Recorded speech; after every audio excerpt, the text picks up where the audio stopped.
ST Hasan जी।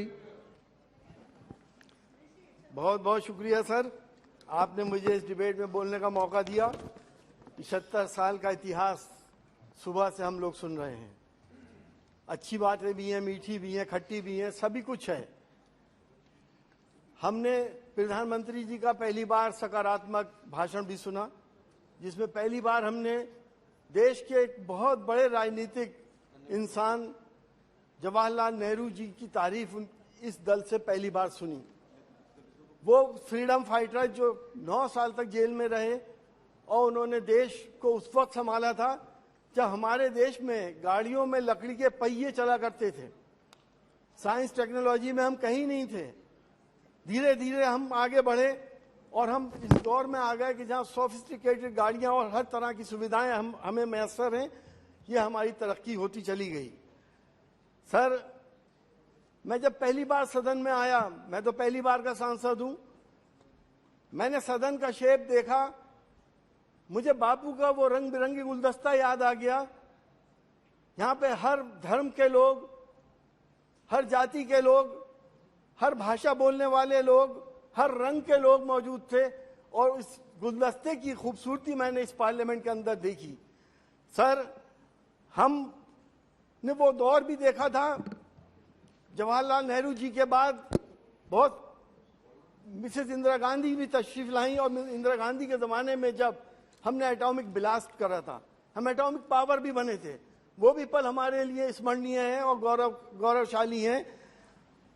इसी तरह से हमारे देश ने इंसानियत की हमेशा खिदमत करी और 1971 में जब बराबर के मुल्क में ईस्ट पाकिस्तान के अंदर इंसानियत पे जुल्म हो रहे थे तो हमारी प्रधानमंत्री जी ने अपनी फौजें उतार दी और उस मुल्क को इन आफतों से और इन जुल्मों से बचा लिया था।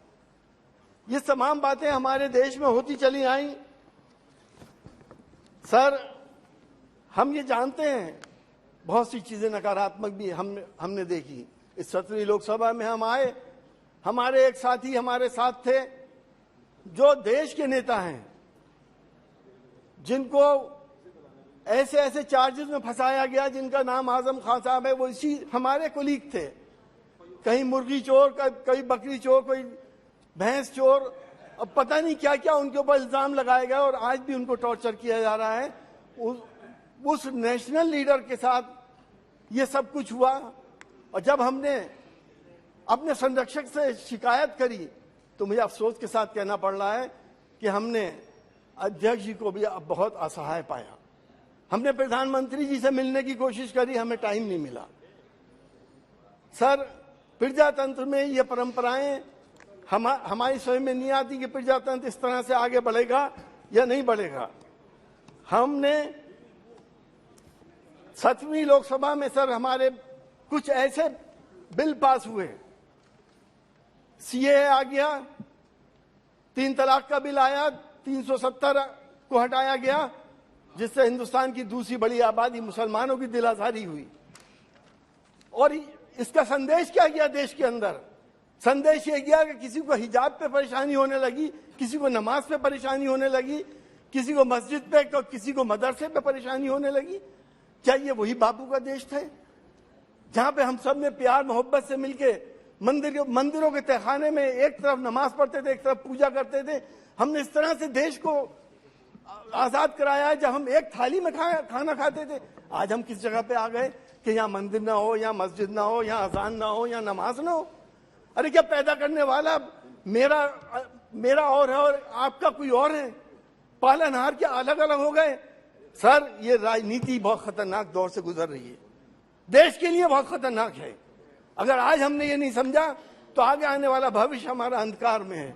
हमें प्यार मोहब्बत से आगे बढ़ना पड़ेगा। हमने सर कानून पास करे।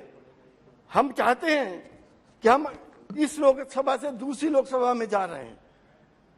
हम चाहते हैं कि हमारा प्यार मोहब्बत, सांप्रदायिक सौहार्द, सर्वधर्म संभाव और वासुदेव कुटुंबकम के फंडामेंटल पे हम आगे बढ़ें, तभी हम दुनिया में महाशक्ति बन सकते हैं। हम नई पार्लियामेंट के अंदर सर चाहते हैं कि वुमेन रिजर्वेशन बिल आना चाहिए।